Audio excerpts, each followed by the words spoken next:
السلام عليكم، واش راكم؟ ان شاء الله تكونوا كامل بخير وبصحة جيدة. مرحبا بكم معايا في فيديو جديد. صلوا ونسلموا على الحبيب المصطفى عليه افضل الصلاة والسلام. نرحبوا بالمشتركات الجدد اللي انضموا للقناة، نقول لكم مرحبا بكم دار داركم. تنساوش المشتركات نتاعي القدم، نقول لكم ربي يحفظكم وربي يعطيكم ما تتمناو. اليوم ان شاء الله راح نشارك معكم صابلي بريستيج اللي راه داير حالة في مواقع التواصل الاجتماعي. العجينة نتاعو تذوب في راح نخدموها بكاطو ماكاو. راح نخدموها لداخل بواحد الكاناج ونيسلي كراميل يجي قوة في البنة. متنساوش الاشتراك في القناة وتفعيل زر الجرس باش يوصلكم كل ما هو جديد. بارطاجيو لا فيديو مع أصدقائكم وأحبابكم باش تعمل فايدة أكثر ويدي الفيديو حقه من المشاهدة. إذا حبيتي الوصفة مكتوبة تلقايها في صندوق الوصف. تلقاي روابط حساباتي على مواقع التواصل الاجتماعي. راح نقسم معكم حبة للمصداقية. لازم تشوفوا نتيجة قدامكم، جات طرية تذوب في الفم. ان شاء الله تعجبكم الوصفة، جربوها وتنجح معاكم. بلا ما نطول عليكم نروحوا للمقادير وطريقة التحضير. نبداو بسم الله في العجينة. عندي 250 غرام مرقارين طرية تكون بدرجة حرارة المطبخ. نضيف عليها 2 مغارف سكر كلاص مغربلين، 2 مغارف زيت. نقلعهم مليح حتى نتحصل على خليط كريمي. هنايا عندي حبة بيض كاملة وصفر بيضة، غرفة كبيرة كاكاو، وكاس بسكوي ماكاو مرحي. هو البسكوي يدير 9000، رحيته في الاشوار. رحوه بودغ. هنايا شوفوا بعد ما خلطت المارغرين مع السكر جلاس والزيت لازم يبيض مليح حتى يدخلوا كامل المكونات مع بعض. هنا واش ندير؟ نضيف حبة بيض وصفر بيضة يكونوا بدرجة حرارة المطبخ. نضيف هذاك الكاس تاع الماكاو اللي رحيناه بودغ، غرفة صغيرة معمرة مليح لافاني، مغرف كبيرة كاكاو يكون بني عفوا. هنا بالعاني قربت لكم باش تشوفوا خير نوعية مليحة تاع الكاكاو. نقلعهم مليح حتى نتحصل على خليط كريمي ويدخلوا كامل المكونات مع بعض. زيد عليهم 2 مغارف كبار مايزينا ونخلط لمدة 25 ثانية. المايزينا دايما نضيفوها في الاخير وما تخلطوش بزاف. نبدا نضيف الفارينة مع مغرف صغيرة خميرة كيميائية، نغربلهم ونبقى نخلط ونضيف الفارينة بالتدريج حتى نتحصل على عجينة تكون طرية. خميرة كيميائية ديما ضيفوها مع الفارينة وتغربلوهم مليح وتبقاو تخلطوا. ضيفوها في الاول نوريكم القوام تاع العجينة تكون طرية وما تلصقش في اليد.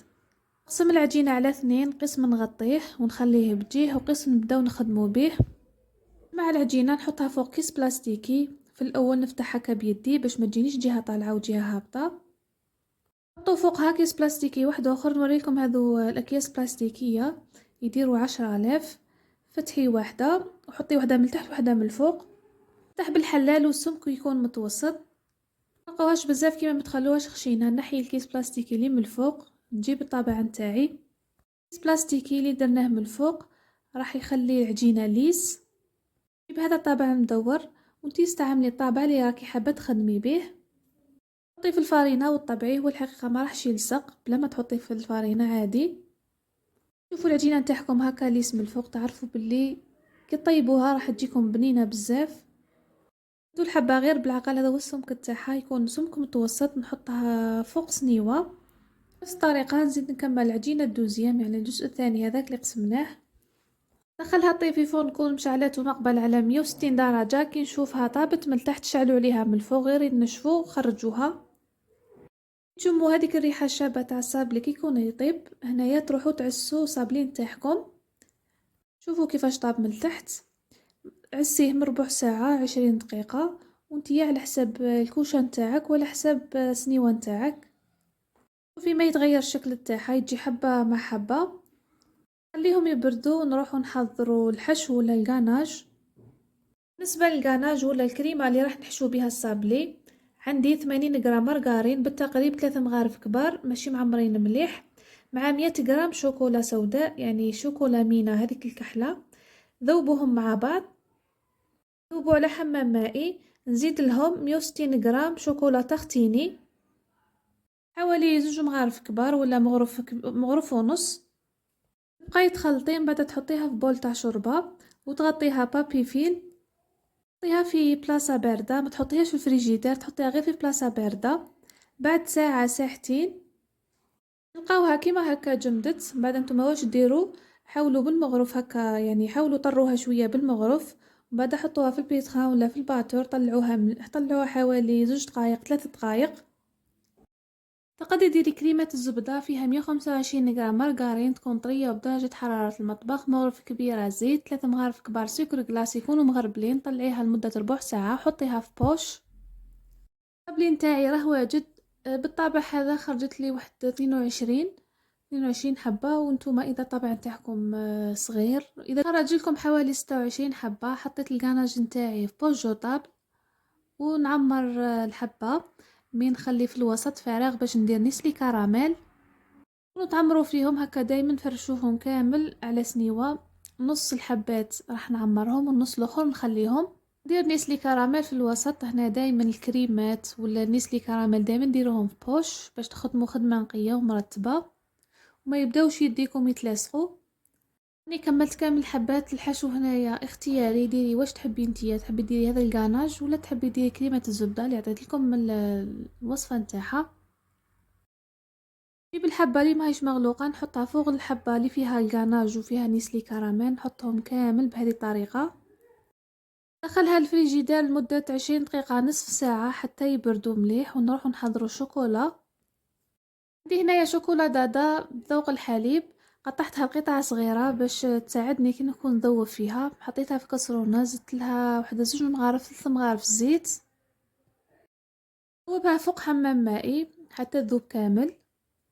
جيب هنايا بابي كويسون، هنا نوريكم الشوكولا كيف ذابت. هنايا شوكولا دادا ما عادش كيما بكري تبريي، لازم تزيدي لها الزيت. رجعت الوجدان خير منها تبريي.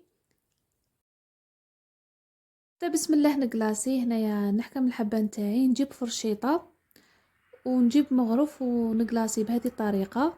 ديروا واحد 2 مغارف وخبطوا ولا ضغطوا هكا بهذه الطريقه باش تنقص ولا تتنحى هذيك الشوكولا الزايده. نحطها فوق هذاك البابي كويسون، نزيد نروح نقلاسي حبه واحده اخرى، 2 مغارف فوق الحبه.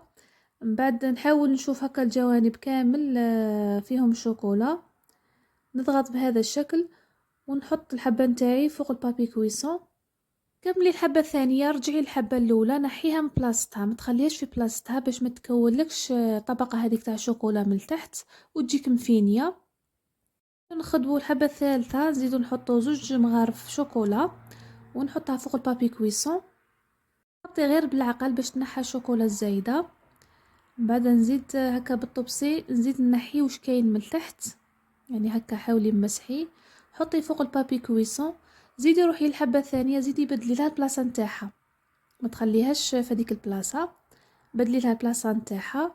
وكملي بالطريقه هذه حتى تكملي باقي الحبات. هنا كي تشوفي هذيك اللمعه تاع الشوكولا مكاش، يعني نشفت شويه الشوكولا حوالي 70%، جيبي هنايا كاكاو يكون بني ورشي غير بالعقل، ما ترشيش بزاف. نوريكم المول اللي خدمت به الوردة. هذا هو المول تاع سيليكون تاع الوردة، يدير 25,000. بمغرف صغيرة وبدا يعمري بالشوكولا. هنا يعمري في كامل المول ماشي في الأطراف. دخليها للكونجيلاتور لمدة دقيقة ولا المهم تشوفي مسي من الفوق، كي تشوفيها نشفت خرجيها. هنايا قبل ما تدخليها حاولي تضغطي هكا وخليها تجمد حوالي دقيقة ولا دقيقتين. تجمد حاولي هكا فتحيها كامل من الأطراف، تتأكدي أنه الأطراف كامل تفتحوا، وبعد حاولي هكا من تحت تضغطي غير بالعقل وخرجيها سهلة. هذا هو الشكل اللي تحصلنا عليه.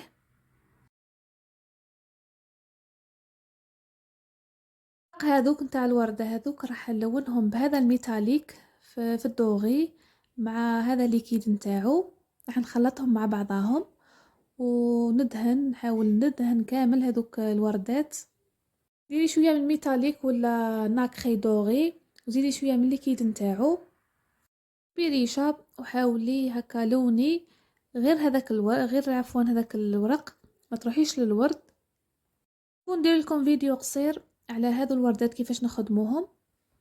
ما كملت كلاصيت كامل شوكولا، هنايا نسبة 70%. كي تشوفوا هذيك اللمعة نتاع الشوكولا راحت، تبداي ترشي في الكاكاو يكون بني. بعد كي تشوفيها نشفت مليح، ما تنسايش قلبي من تحت ونحي كامل الزوائد تاع الشوكولا كما وريت لكم هذيك الطريقه نتاع تحطيها في بابي كويسون، كل ما تحطي حبه تعاودي تنحيها من البلاصه تاعها راح تدفينها لك من التحت. هذاك لصقوا بالشوكولا، ديروا هنايا غير شويه شوكولا ولصقوا الورد نتاعكم وديروهم في الضون تاع الكيسات ونشوفوهم طبق تقديم. هذا هو الشكل النهائي لوصفتنا لنهار اليوم. حضرت معكم صابلي بريستيج عجينة وبحشوة بزاف بنينة. نتمنى تجربوا الوصفة. إذا جربتوها ما تنسوش تبعثوا لي تطبيقاتكم على مواقع التواصل الاجتماعي، تبارطاجيو لا فيديو مع أصدقائكم وأحبابكم باش تعمل فايدة أكثر ويدي الفيديو حقه من المشاهدة. ما عليا غير نقول لكم تهلاو في رواحكم في فيديو قادم إن شاء الله. بقاو على خير.